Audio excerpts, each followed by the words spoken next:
Hello guys, in this video I'm going to show you how you can delete items from your cart in the Joom app. But first I just want to mention, please don't forget to subscribe to my channel because at 10,000 subscribers I'm going to show you my whole YouTube revenue statistics and growth strategy, how to make money online. So let's jump into it. Open the Joom app.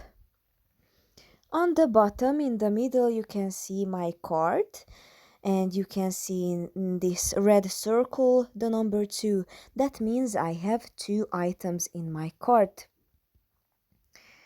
And here you can see these 2 items. And for example, next to these brushes on the right, you can add more if you tap on the plus, and you can remove if you tap on the minus.